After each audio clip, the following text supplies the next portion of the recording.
সমুদ্র ও সুন্দরবন ঘেঁষা জনপদ সাতক্ষীরা। এখানকার গ্রামে গ্রামে এখনো রোগ জড়িয়ে আছে ভয় আর ভুল ধারণায়। অসচেতনতা আর কুসংস্কারের কারণে প্রতি বছরই শনাক্ত হচ্ছে নতুন কুষ্ঠরোগী। বিশেষজ্ঞরা বলছেন, কুষ্ঠ একটি দীর্ঘস্থায়ী স্বল্প সংক্রামক ব্যাকটেরিয়া ঘটিত রোগ। এটি ত্বক, চোখ, স্নায়ুতন্ত্র ও পেশিকে প্রভাবিত করে, শরীরের সংবেদনশীলতা নষ্ট করে তৈরি করতে পারে প্রতিবন্ধিতা। তবে ইতিবাচক খবর হলো, কুষ্ঠ সম্পূর্ণ নিরাময়যোগ্য। প্রাথমিক ধাপে চিকিৎসা শুরু করলে সুস্থতা নিশ্চিত করা সম্ভব।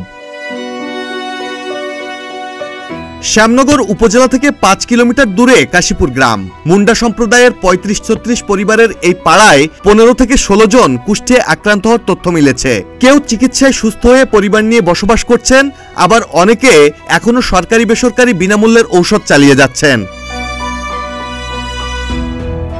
70-এর দশকে কুষ্ঠ শনাক্ত হওয়া রোগী আশ্বিনী মুন্ডা বলেন, তখন রোগ ধরেছিল, চিকিৎসা বুঝিনি।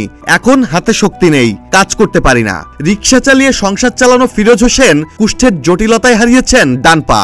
এছাড়া শেফালি মুন্ডা, নিবাসী মুন্ডা, মুকুল গাজী ও খরিনা বেগম সহ বেশ কয়েকজন এখনো চিকিৎসাধীন। তারা উপজেলা স্বাস্থ্য কমপ্লেক্স ও সিএসএস এনজিওর মাধ্যমে ফ্রি সেবা ও ঔষধ পাচ্ছেন। স্থানীয়রা বলছেন, রোগ নিয়ে আমরা এখনো সমাজে হেনস্থার ভয় পাই। গ্রামে আরো সচেতনতা দরকার, আরো সহায়তা দরকার। 2025 সালের আগস্ট পর্যন্ত সাতক্ষীরায় মোট 68 জন কুষ্ঠরোগী শনাক্ত হয়েছে। বর্তমানে 51 জন নিয়মিত চিকিৎসা নিচ্ছেন। কালীগঞ্জে 39, আশাশুনিতে 11 ও সদরে 1 জন চিকিৎসাধীন। সিএসএস খুলনার প্রজেক্ট অফিসার মোহাম্মদ খালেকুজ্জামান বলেন, প্রতিটি উপজেলায় কর্মশালা করেছি, রোগী শনাক্তে কাজ করছি, ফ্রি ঔষধ ও পরামর্শ দিচ্ছি।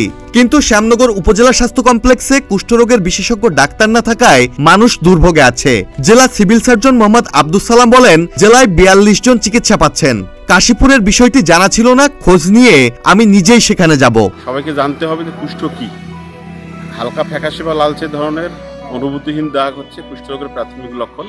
এই লক্ষণ দেখা দেওয়ার সাথে সাথে যদি চিকিৎসায় আসে একজন রোগী, তাহলে অবশ্যই সে কোনো রকম প্রতিবন্ধিতা বা বিকলাঙ্গতা ছাড়াই ভালো হয়ে যাবে।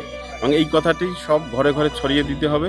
এবং আমরা ইনশাল্লাহ 2030 সালের মধ্যে কুষ্ঠরোগ মুক্ত বাংলাদেশ তথা কুষ্ঠরোগ মুক্ত সাতক্ষীরা, কুষ্ঠরোগ মুক্ত বাগেরহাট আমরা গড়ে তুলতে সক্ষম হব। কুষ্ঠরোগীদের চিকিৎসার জন্য যে সমস্ত ওষুধ লাগে, এই সমস্ত ওষুধ সরকারিভাবে আমাদের প্রতিষ্ঠানে সাপ্লাই আছে। এখান থেকে আমরা সিএসএস আভার মাধ্যমে এই ওষুধগুলো বিতরণ করে থাকি। দেখি আমি তো খোঁজ নিয়ে দেখি, যদি এরকম কোনো বিষয় থাকে তাহলে আমি নিজে যে প্রয়োজনে সেখানে খোঁজ নেব, আসলে কি কারণে সেখানে এত বেশি রোগী হচ্ছে এটা আমি খোঁজ নেব। সঠিক সময় যদি ডায়াগনোসিস করা যায় এবং চিকিৎসা করা যায়, তাহলে কুষ্ঠরোগ অবশ্যই ভালো হয়। কুষ্ঠ কেবল রোগ নয়, ভুল ধারণা আর বৈষম্যেরও লড়াই। প্রয়োজন সচেতনতার আলো, চিকিৎসার ধারাবাহিকতা, যা প্রতিটি ঘরে পৌঁছালে বদলে যেতে পারে উপকূলের গল্প। মাহমুদুল হাসান শাওন, প্রতিদিনের বাংলাদেশ।